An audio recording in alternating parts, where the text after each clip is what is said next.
والله وحبا كفالي ماينو والله هو قرون ماينو والله عدك لهوس قالي ماينو تلالا دول بحانته برحالا ان عدك لهوس تجي وحان هاي وحبا كفالي ماينو kulanti wacan oo wanaagsan daawadayaal meel kasta aad adduunka naga daawanaysaan waa barnaamijkeena Dhambaal TV oo alaabeydi ka yimaada stuudiyaha iyaga bariga Sacuudi Arabiya ee magaaladiisa Al Khobar barnaamijkan waxa idin daadiyay anigoo ah Awil Ismaan Jaamac Awil Cagaare barnaamijkan alaaba waxaan ku soo qaadanaa dhacdooyinka ugu dambeeyay deegaanada Khaatumo dhacdooyinkan maanta soo qaadanayno ama waxa barnaamijka aynu ka hadlayno ayaa wuxuu ka kooban yahay laba qodob qodobka koobaad Khaatumo يا خاتمة تري لبضع شير ميت كور اللي جسمي مامل كمل جارا يكانوا جسمين دون مامل لما يسترن محيكوا كل الدنيين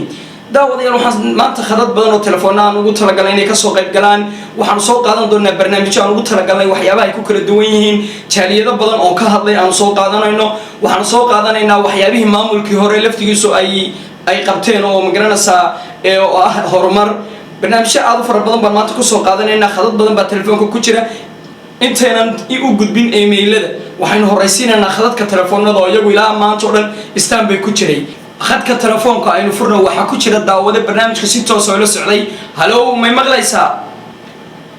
walaalo ku hadlaya magacaaga iyo meeshaad ka soo hadlaysid oo Soomaaliyeed baaray waan garanay waxaan joogaa magaalada Daaraan Damaan waan garanay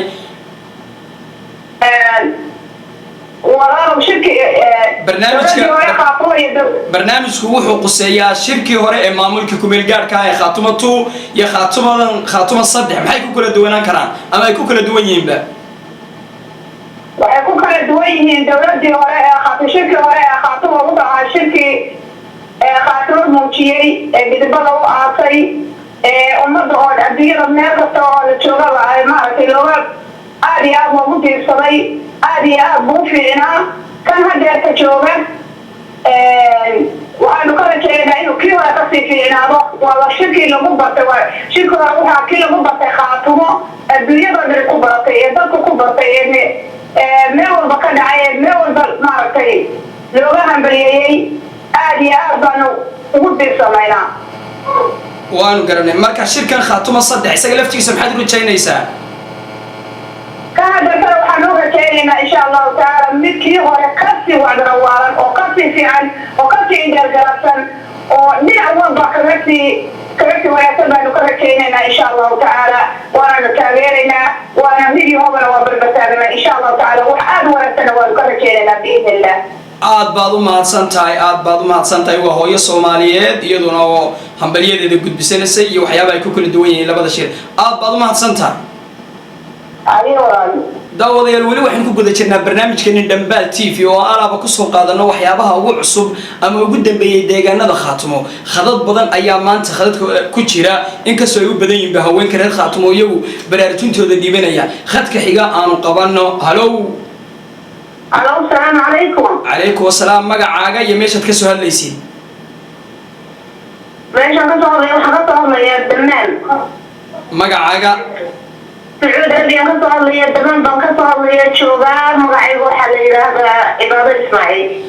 عبادة برنامج كوحو قسيا شركي هوري مامل كهوري اللي قولي سي خاتمة 2 يا خاتمة 3 وقوغشيسو هذا أي طالبا لماذا maamul kii hore iyo kan maxay ku kala duwanaan karaan maxaase hambaliyo ama baraarujin soo gudbinaysa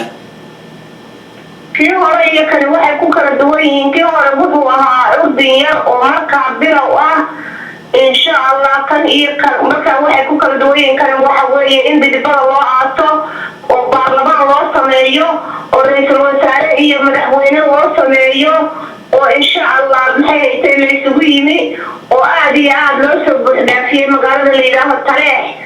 aad iyo aad aan ugu faraxsanahay aanu jecelahay in lagu midoobo oo la isku afkarto oo Ilaaha Raxmaanka wanaag iyo sharaf uu ku dhameeyo ayaan maxay ku rajaynahay waan garanay cibaado wax kale barnaamijka miyaad ku daraysaa إن شاء الله وقت البرنامج كده من وحنا كده لنا إلهي بروقه كده من يدرسين حديث إلهي كده من ونوهم بلينا شركة كسر التلاح عاديات بنا نوهم راح يخاطوها وهم بلينا عادي ده نوهم iyo nasteexo ku gaaraan baan ilaahay uga baryaynaa baan anaguna kaaga mahadcelinaynaa aad iyo aad baad u mahadsantihiin daawadayaal meel kasta aad joogtaan waa barnaamijkeeni Dhambaal TV oo aan ku soo qaadano waxyaabaha ama dhacdooyinka ugu dambeeyay deegaanada Khaatumo barnaamijkeenu wuxuu quseeyaa shirkii hore ee Khaatumo iyo kan maanta gogoshiisu taal maxay ku kala duwan yihiin daawadayaal aad u fara badan ba khadka ku jira anagoo mid doonayna inaanu khadka u soo galino si ay fikradooda uga gudbistaan khadka xiga ayaan u baydhayaa halo assalaamu calaykum وعليكم السلام ورحمة الله وبركاته magacaaga iyo meeshaad ka soo hadlaysid وأنا مقعد عبادة خاتمة يا واحد شباب وضع مقالة شقية سعود عربية cibaado khaatimaad baanu kugu soo dhaweynaynaa Dhambaal TV والله أنا waxaan ka hadlayaa khaatumo kii hore iyo kan waxay ku kala duwan tahay khaatumadii hore waxay ahayd wax la yagleelay guriga markii la yagleelay reer miyigu dego ilaa muddo deganaado ma deganta biyo xooluhu ma garata waan kan kanina kii hore saasoo kale ah guriga la yagleelay baa kana waa lagu degajabinaya insha allahu tacaala geedka marka la beero midhihiisa waa la gurtaa insha allah midhi baynu hadda ka guranaynaa waan kan marka waxaan leeyahay hambalyo garaadada dhaqameedka siyaasiyiinta waanu salaamaynaa kulligood waxaanu leenahay waad mahadsantihiin hambalyo ilaahay kuwii guulaystay idinka dhigo ilaahay kuwii rabbi subxaana watacaala la qabtay idinka dhigo kuwii qulubtooda ilaahay isu soo jeediya allah idinka dhigo kuwii babooda bircad looga mariyo laysu mariyo allah idinka dhigo sharka allah idinka dhex saaro kuwii noqonana madaxweynaha la doortay ee la dooran doono ama ra-iisul wasaaraha ama baarlamaanka ama wasiiradaha noqdayna kuwii dalkooda hantiya inta ka maqana soo ceshada allaha ka dhiga ma garata waanu garan waxaanu leenahay isku tiirsanaada tabaha isqabsada waxayna idinkii tagay yeelkadii inagu waxba laynu dirsan ma garata waa garan kajaanaynu u talinayna idinkii tagay yeelkadii waa kajooga igu tali waxaanu leenahay odayaasha maxay dhaheen gobasha taleex fadhiya ilaahay baanu idiin baryana inuu idinla qabto idinna si fiican baad hawsha u wadaan annagu waa qurba joogta haddaan nahay waa idin taageersanahay ilaahay baynu ka baryaynaa in maamulkeena gadibada u taagayno inagoo faraxsan sanadka sanadkiisa ku gaadho bashbash iyo barwaaqo iyo guul iyo khaatumo garab sala taagan aad baad u mahadsantahay cibaado khaatumo وأنا أقول هذه بقى تيجي وتسلم daawadayaal dhacdooyinka dambe waxaan u maleynayaa khadka telefoonka inuu studio oo inta inuu yahay dhacdooyinkan soo qaadanayna waxa kamid ah jaaliyado badan oo iyagu ka hadlay shirkan Khaatumo 3 oo iyagu fikrado badan oo aad u muhiim ah ka soo gudbiyay iminkana waxaan idinku duwayaa studio-ha London daawadayaal iminkana waxaan u maleynayaa in studio xidhay ba qaybihii telefoonada waayo telefoonno badan ayaa khadka ku jira waxaan u maleynayaa inaan u gudbino qaybaheennii kala duwanaa ee barnaamijkaan ugu talagalnay iminkana waxaan idinku duwayaa Ismaaciil Ducaale Ismaaciil Aftaag iyo Cardiff iyo xagga Ingiriiska oo isagu jaaliyado badan oo Ingiriiska waraysiyo la soo yeeshay iyo dhacdooyinkii shirkii Khaatumo 2 markii hore uu isagu safar badan ku tagay iyo waxyaabihii uu kala kulmay halka waxaan idinku duwayaa Ismaaciil daawadayaasheeda qiimaha iyo qadarinta mudanow waxaanu idinku talagalnay barnaamij gaar ah barnaamijka gaarka ahina wuxuu ka kooban yahay laba qodob qodobka hore waxaad ku daawan doontaan waan idinku soo bandhigaynaa shirweynihii Khaatumo 2 ee ka dhacay caasimadda kumeel gaarka ah ee Taleex 2012 horaantiisa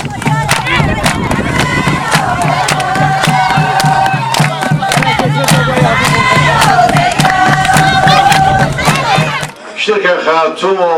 badbaadada maxaan ku yiraahdaa ay ka talinta iyo horumarka beesha dhulbaantu ku salaysan yahay waxaanu kala ku rajooweynaa inuu noqdo iftiin u baxay ummadda Soomaalidu meel ay joogtaba ma sha Allah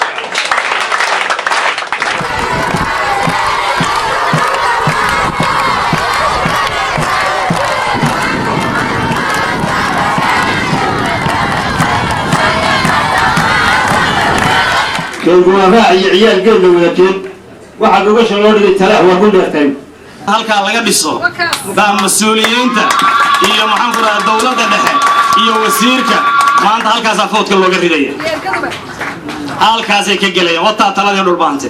taasaanu ku gowracanahay qaybta labaadna waxaan idinku soo gudbin doonaa jaaliyada reer khaatumo ee ku dhaqan waddankan ingiriiska gaar ahaan magaaladan Cardiff oo iyaguna qaybtooda ka qaadan doona programka. bismillaahi raxmaani raxiim anigoo ku hadlaya magaca jaaliyadda khaatumo ee gobolkan Wales waddankan UK. waxa weeyaan cudud iyo calafba in shirka lagu tago dal iyo dibadba in shirka la tago in la taageero ummad kasta dadka u kaca waxay noqdaan ama kuwo adduunka sharaf iyo wanaag kaga taga ama kuwo karaahiye iyo ceeb kaga taga dadkii shirka soo qalqaaliyey iyo dadkii soo dhaweeyey iyo dadkii yimid iyo dadkii deegaanka ahaa waxaan u celinayaa ilaahay baa mahad weyn baan u celinayaa mahadda labaad waxaan u celinayaa khaas ahaan reer Taleex oo shirkan markii lagu dhawaaqay la qabanqaabiyey martigeliyey oo si wanaagsan u martigeliyey oo warbixintooda aan dhageysanayay oo ay ka mid ah wiilku inuu yiri Taleex waa guri dhulbahandee guri reer ma aha taas waa mashhuur waa wax la og yahay gabayga Ismaaciil Mira cadaynaya Ismaaciil markuu annagoo Taleexna haltaha taladii soo qaaday 700 oo darwiish toganay neef doora meesha lagu tashanayay Taleex bay ahayd 700 kuna dhulbahanta yahay reer ma ahayn Taleex qolama dhulbahanta oo intaas cadaynaysa iminkana waxaynu ku weenaa barigaas oo dhan magac baynu ka reebnay aan kuwa dhimanay laakiinse magac baynu ka reebnay maantana ilaahay waxaan ka baryaa inaynu magac ka reebno oo meel maartay wax taariikhi ah oo taas taariikhi bay aan ku dhimanay taariikhi bay maantana in ilaahay wax taariikhi ah inooga soo saaro aynu dib loo sheegsheego in badan la shirkii Taleex bay ka soo baxeen ugu horreynba wixii shirar Soomaaliyeed ee ka dhacay gudaha Soomaaliya wuxuu shirkii Khaatumo labo kaga duwanaa shirka oo lagu qabtay geed weyn oo berde ah hoostiisa iyo waliba hoygii ergada oo ahaa taambuugyo laga dhisay meel aan ka fogeyn madasha shirka loo qoondeeyay waxa kaloo intaasi u dheeraa amniga madasha oo si weyn loo ilaalin jiray ergaduna intaysan gudaha madasha gelin waa la baari jiray wixii hub iyo telefoon ahna waa laga reebi jiray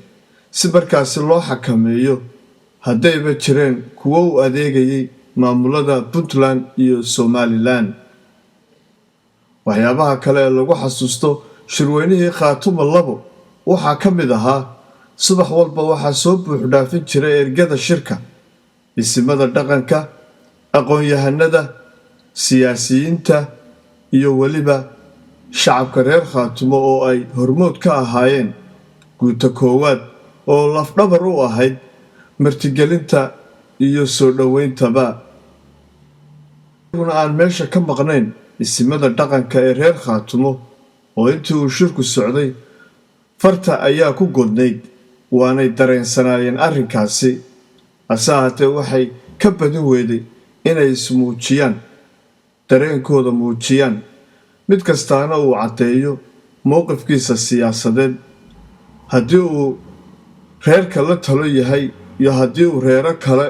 la talo yahayba halkan lagu rabay ee ahaa inaynu gooliyadu taagno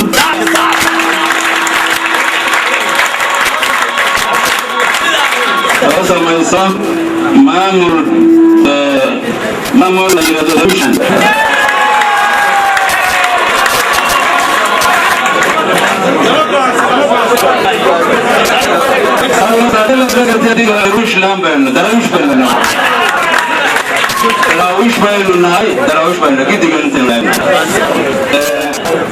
waxaa la yidhi sidii loo kala fogaaba loo soo roxyaha ku marka horeysa waxaan leeyahay waxaan taageerayaa ama aan soo dhaweynayaa ama aan raacsanahay go'aamadii ka soo baxay halkan oo ay gaadheen guddiga innaku aan qaybinay ee geedkan fadhiyey ee ay soo saareen ee ahaa in dhulbahante tashago oo saysto maamulka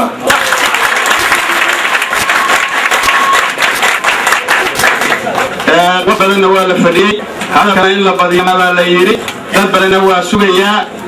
hadallo way muuqdaan raggii iga horreeyey qaar baa hadalladoodii waxaa ka mid ahaa geedka ayaan lagaga kicin anigu waxaan ku bedelayaa geedka ayaan kaga kicin inoo dhan marka hore waxaanu qaadanay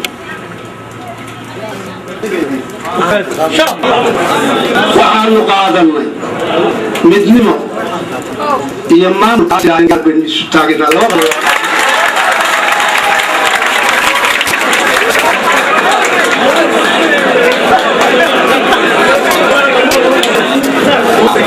waxa weeyaan runtii hadalku dhamaaday waxa weeyaan guddoonka ismadana waxa weeyaan guddoonkii ismadana uga dambeeyay waxa weeyaan anagu haddaanu ismada nahay odayaashii iga horreeyey ayaa sheegay guddoonkii aniguna markaa sheego kayga waxaan qaatay oo si toos u qaaday ergooyinkii go'aankii ay soo gaareen oo ahaa dhulbahanka maamul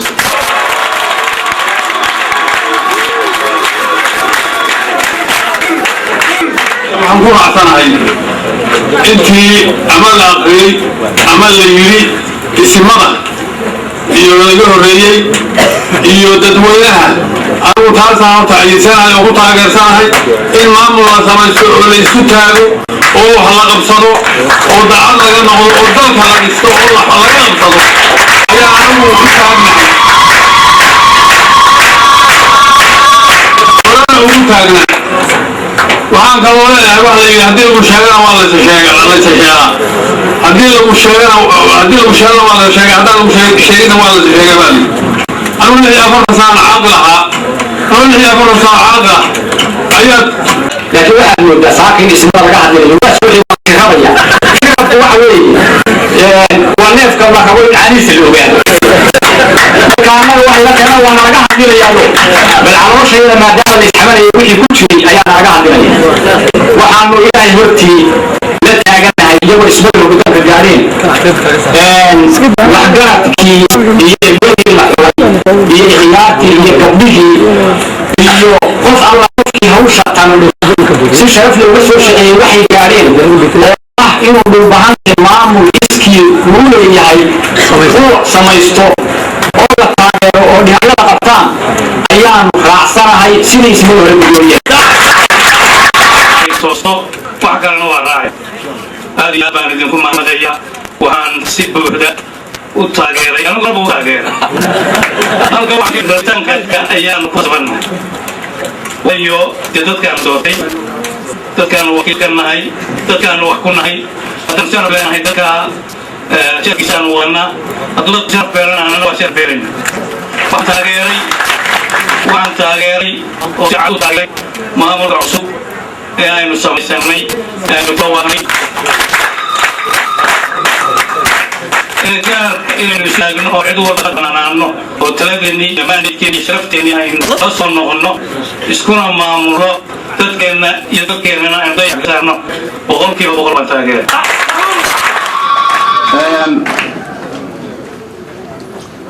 maanta haddii aan calool jilicsanahay waa ooyidha ilmaan indhahayga ku arki lahayden hase yeeshee halkii cali khaliif galeer weeyo afar faataxa calool jilicna looguma marin marka insha allahu tacaala waxaan leeyahay geelu maalin buu ceel joogaa maalintaasuu ka buuxsadaa intuu ku qadayo 30 maalmood maantaynu wada joognaa taladan aad gaadheen waynu ka buuxsanaynaa waynu tafaqiya tirsanaynaa waynu dhammaystiranaynaa hadalka idinku badin maayo hal arrin inaan hoosta ka xariiqo waa jeclahay waxaan hoosta ka xariiqayaa maantadan la joogo saacaddan la joogo daqiiqadan la joogo wax allaale iyo wixii heshiis aanu la gallay maamulada dhinacyada ee naga xigay inaanu ka baxnay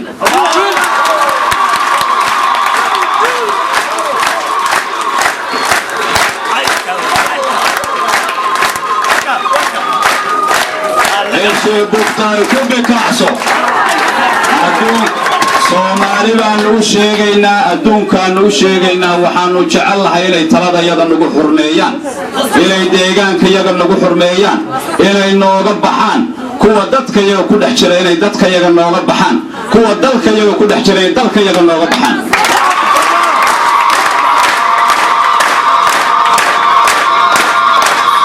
allah u naxariistay waxaa isaguna madashaasi gabi ka tiriyey abwaan maxamuud cawil guuleed oo ka mid ahaa shacabkii lagu xasuuqay magaalada taleex isdareenka gobannimo naftayda wade tahay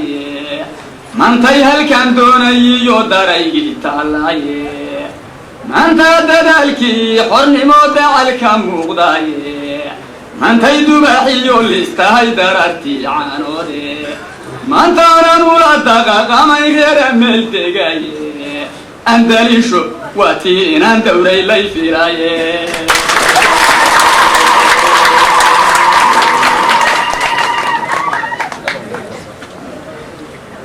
dunjigii dhulbahantow ilaah kuu dirtala khayre ilaa dabad ilaa daakilkiyo kala deegaankeenna ilaa dabad ilaa daakilkiyo kala deegaankeenna dabageliska weyliyo halkuu gelaya ku daaqo jinahi dushadiyo fardaha goobta lagu doodo gumays deegaankeeda iyo yeyle dacalkiisa duriimaha kalshaaliyo halkii roobku helay dayrtaa shirweynihii khaatuma labo waxaa iyaguna ka dhex muuqanayay beelaha fiqishinni iyo madhibaan oo wax ka dega deegaanada khaatuma state of Soomaaliya waxaa ka dhasheen baan leeyahay shirkan maanta kii lagu nafcilahaa ka dhashay ha laga maamulo iyadoo aan loo kala tegin wixii dhulbahantu magac ku yeelan lahaa ee magaciisii baabay uu ku soo noqonaa maanta halkan ka dhashay aniga waxaa la yidhaahdaa Ismaaciil xisiin ayaa u maqlayseeda waxaan ka hadlayaa waxaan ahay nin madhibaan waxaan ku hadlayaa afkiisa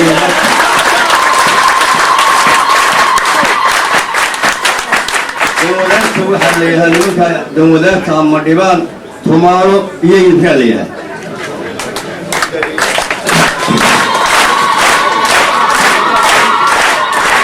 intaan anugu waxaan ahay nabadoonkoodii markay caynkaa tahay anugu waxaan leeyahay dhulbahante arrimihiisa dee gaar baan ka ah laakiin wuxuu dibad kaga soo degay dhexdaan kaga jira waxaan leeyahay inkastoo waqtigu bay u yeedhaan dadka aan maanta aad iyo aad waxay ku jiraan ee calooshayda ku jira aan ka hadli lahaa anigoo shirka tixgelinaya waxaan leeyahay war shirkaasu shirarkii hore ayuu noqonay barbarkay ka baxda waa bakayla qaleen buy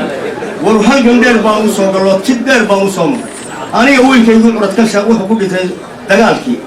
anna waan ku dhaawacmay ilma adeerayaalow nafiya maalba aan maanta arrinteenna u hurro aan danteenna eegno aan maanta bidha ka dhalinna kan aan kaga dhawaaqna geedka hoostiisa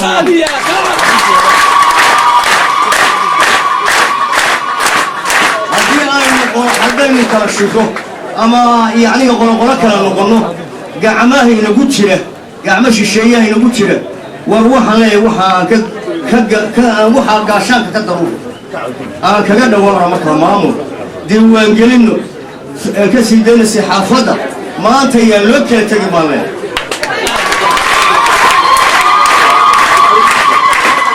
assalaamu calaykum waraxmatullaahi wabarakaatu door nooce ah ayay ku lahaayeen golihii sare ee loo yaqaanay guddiga fulinta ee G10 oo dhowaan uu ka baxay allaha u naxariistee maxamed buraale axmed oo isagu udub dhaxaad u ahaa waxaan rabaa hadal dheer uma kicin inaan dhowr qodob ka idhaaho maxaa loogu baahday inaynu shiro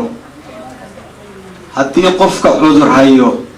oo uu dhakhtar u tago intuusan dawo u qorin wuu warsadaa xagee lagaa hayaa sidee lagu hayaa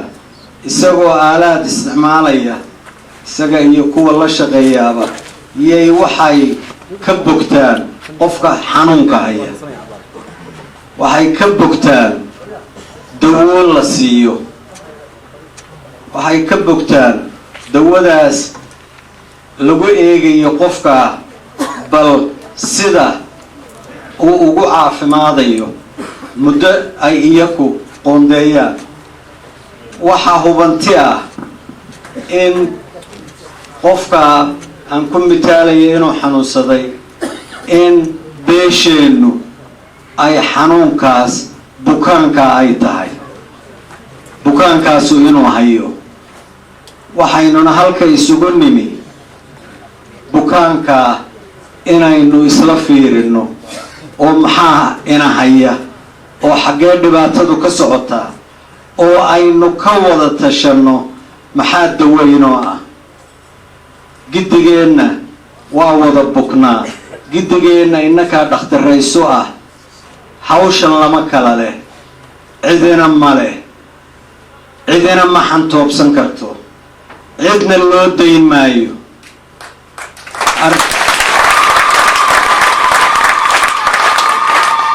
wadatashiga aynu leenahay iyo wixii rag ama dad ka dhaxeeya maanta geedkan birdaha waa hoostiisa in la dhigo cid leh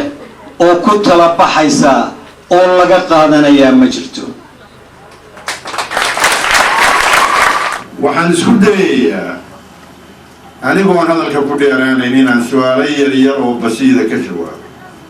islana garanno bal hadda shirakan waxa loogu talagalay waxay tahay waxa aan maqlaynay in la yidhi in la shiro waa shareeco dhallinyaradii hadda inamada daalinaysa waxaan ku darayaa dhulbahanta inuu shiro waa waajib xaqna inagu aweey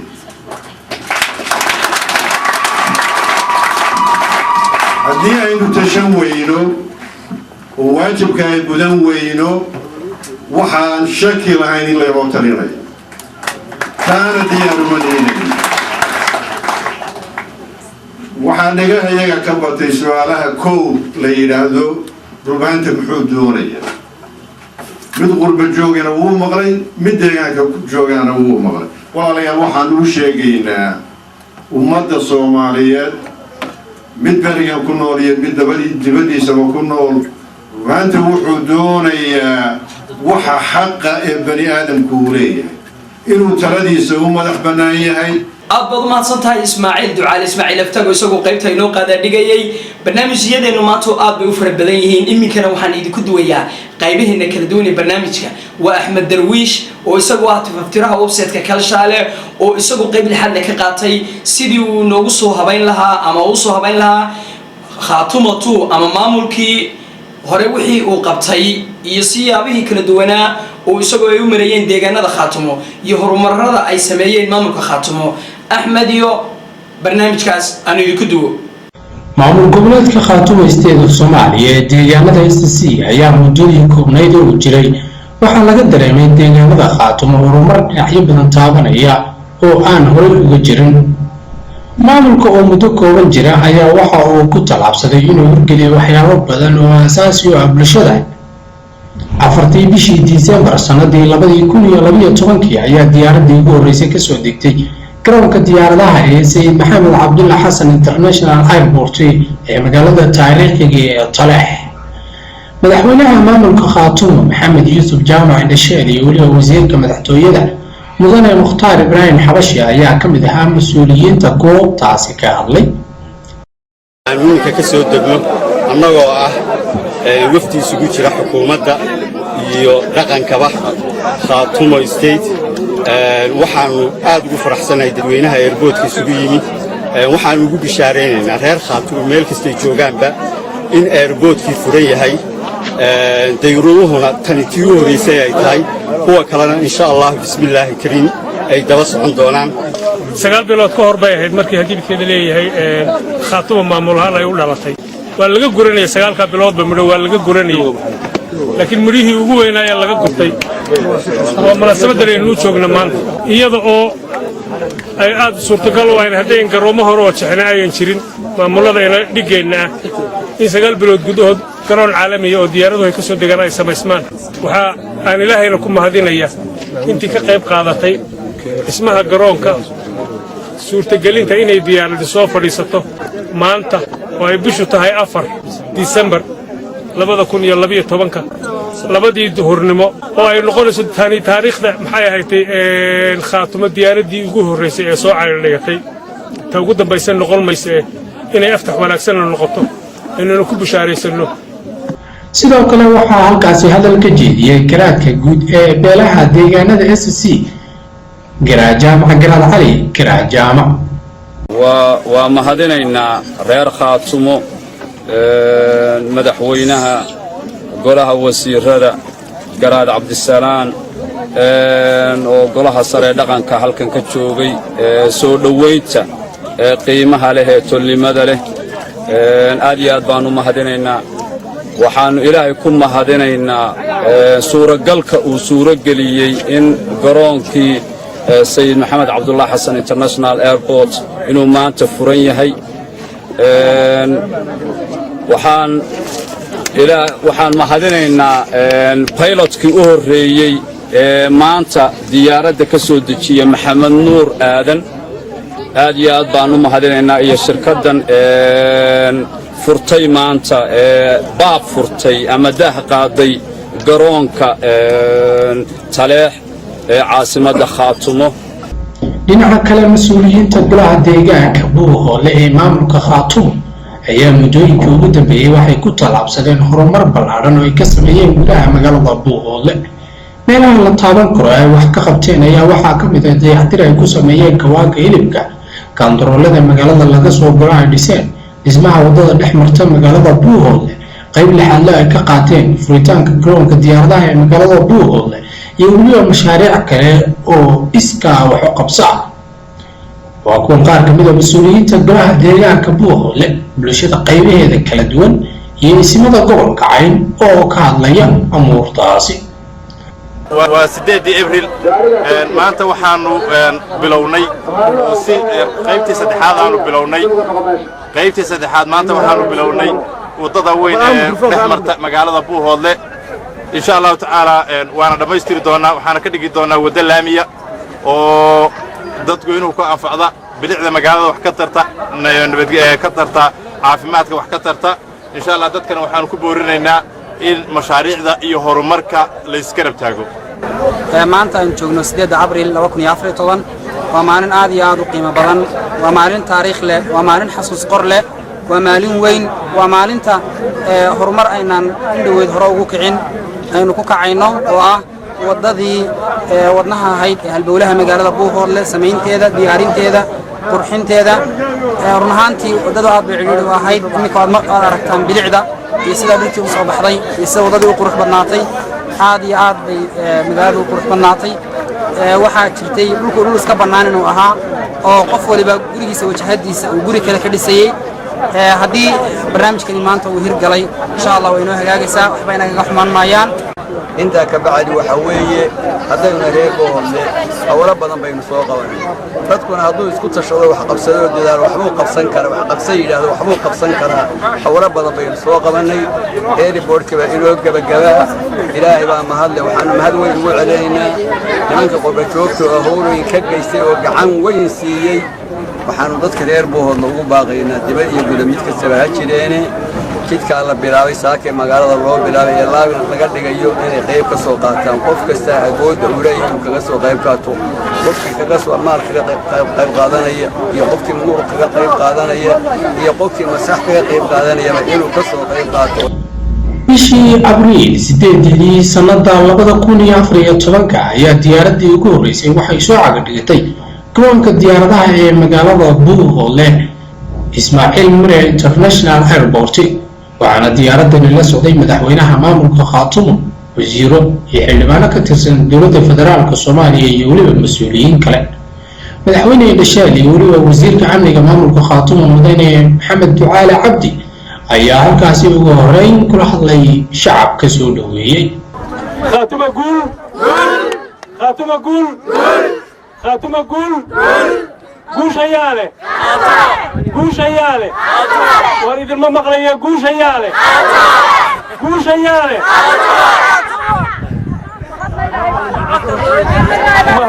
mahad idinkeedna ilaahba iskale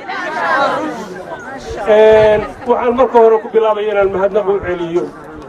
maxay ahaydtay dadweynaha sharafta leh ee qiimaha iyo qadarinta mudan maxay ahaydtay ilaa iyo intii waagu bariyey ama salaad subax sidii loo tukaday halkan u taagnaa waxaan mahad gaara u celinayaa ciidamada amniga ee sugayay nabadda sugayay intaa u taagna ama ha ahaato haddii bikeelay kuwii suurtageliyey in maanta diyaarad halka kan ay soo fadhiisato iyana waxba xabad u magacaabi maayo aad iyo aad baad u mahadsantihiin wax hor ilaahayna khayr ku leh oo aadamuhu intifaacsanayo idinkana haddii bikeeda leeyahay aad intifaacsiidiin noqonaya samaysana aad iyo aad baad ugu mahadsantihiin in badan baanu ku riyoonaynay maanta inaanu soo diyaaradda maanta halkaa fadhida kuma ayan imanin cayaar iyo dheeldheel kuma ayan imanin waad garan kartaan garoonka dhibaatadii inaga qabsatay waxaad kaloo garan kartaan diyaarad sidii aynu u keeni lahayn inaan idina ogolayn khaasatan labada maamul ee dhinacyada idinka xiga waxay isku dayeen inaan diyaaradi iman kambariga diyaaraddaa leh lacag aad u fara badan baa 3 maalmood ugu dambeeyey lagu kharash garaynayay si ayan u geynin diyaaradooda garoonka Buuhoodle iyo dhulka Khaatuma ayan u tegin maxaa yeelay waxa looga jeedaa waxa weeye lama tagi karo waa laydinku dilayaa diyaaraddiinana waa la qarxinayaa waa halku dhega caado laga dhigtay gaaladana loo sheego islaamkana loo sheego dhulkaasi waa dhul aan idin lahayn waa dhul maafiya ku nooshahay waa dhul laydinku dilayo taasi maanta waxay daliil u tahay in dhulkani uu yahay dhul dad islaami ay leeyihiin waxaa sidoo kale goobta ka hadlay xildhibaano ka tirsan dowladda Soomaaliya kana soo jeeda deegaanka Khaatumo iyo waliba qaar ka mid ah shacabka waxaan xasan cilmi gudoomiyaha gobolka waddanka Soomaaliya waxaan aad u faraxsanahay inaan maanta soo gaaray magaalada madaxda Cayn anigoo waligay arkin oo aan ka soo baxay magaalada caasimadda ee Soomaaliya Muqdisho waxaan aad ugu faraxsanahay inaan bulshadayda Soomaaliyeed oo abidkay aanan arag inaan ugu imi maanta magaalada madaxda gobolka Cayn aad iyo aad baan ugu faraxsanahay waa soo dhaweynayaa guuluhuna waa istaba socdaan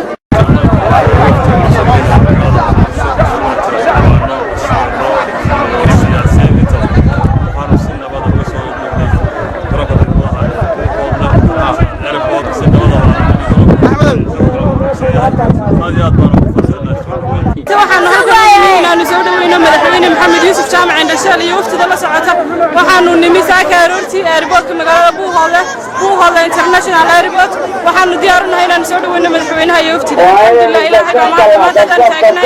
airportka isku soo wada duubo maamulka Khaatumo ayaa muddadii uu jiray wuxuu ku talaabsaday horumar dhinacyo badan taabanaya iyadoona dadka falanqeeya arrimahan ay sheegeen in maamulka rasmiga ee aad la doonayo in lagu dhiso shirweynaha Khaatumo 3 ee dhawaan ka furmaya magaalada Taleex uu si laabi doono arrimaha horumarka iyo waliba xoreynta deegaanada ka maqan maamulka Khaatumo State waa Axmed Darwiish Dambal TV aad baad mahadsantahay kaasina wuxuu Axmed Darwiish oo isagoo aad faftira website-ka Kalshaale aad baan uga mahad celinaa sida kartida leh ama aad ku wanaagsan oo nagala qayb qaatay barnaamijkeena Dambal TV oo ah mar kasta iyo goor kasta maxaa deegaanada Khaatumo ku cusub daawadayaal waxaan soo galnay barnaamijkeena gabagabadiisii وأنيقو عول عثمان جامع عول عقارة برنامج كانوا وحدي كيما دا آلابا بريغا سعودية عربية إنك صومانتو أي نقلا قيبقاتين نيروبي إيه إنجريس كبا أنيقو عول عقارة وحدي كتغيا سيدا أيو كلانتي دنبي والله وحبا كفالي ماينو والله هو قرون ماينو والله عدك لهوس قالي ماينو تلالا دول بحانته برحالا أن عدك لهوس تجي وحان هاي وحبا كفالي ماينو